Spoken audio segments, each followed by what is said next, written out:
मराठा आरक्षणासाठी गेल्या 7 दिवसांपासून आंदोलन सुरू आहे आणि या दरम्यान शहरासह जिल्हाभरामध्ये आगीच्या घटना घडल्या आहेत। काल शहरातील वसमत रोडवरती 2 पेट्रोल पंपांची आंदोलकांकडून तोडफोड करण्यात आली आहे आणि या घटनेचे सीसीटीव्ही व्हिडिओज जय महाराष्ट्राच्या हाती लागले आहेत। आपण बघतोय परभणीमधील ही दृश्य आहेत। मराठा आंदोलकांकडून जिल्हाभरामध्ये ही तोडफोड करण्यात आलेली आहे। 2 पेट्रोल पंपांची तोडफोड यात करण्यात आलेली आहे। ही घटना सीसीटीव्ही कॅमेऱ्यात कैद झाली आहे आणि या संदर्भात अधिक माहिती जाणून घेणार आहोत आमचे प्रतिनिधी नजीर खान यांच्याकडून।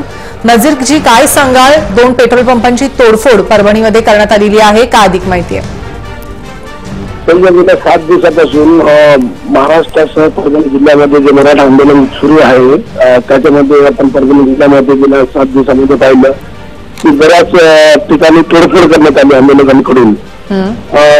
काल शहरातील वसमत रोड परिसर येथे अमोल आर पेट्रोल पंप आणि आमदार मोहन फड यांच्या पेट्रोल पंपाची आंदोलकांकडून तोडफोड करण्यात आली। हे पेट्रोल पंपाची 100 ते 300 युवकांनी त्या ठिकाणी तोंडाला रुमाल बांधून पेट्रोल पंपावर त्यांनी हल्ला केला आणि दोन्ही पेट्रोल पंपाची तोडफोड केली।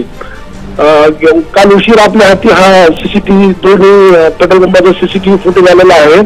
पोलिसांनी अद्यापर्यंत 46 या प्रकरण दाखल केलेलं नाही।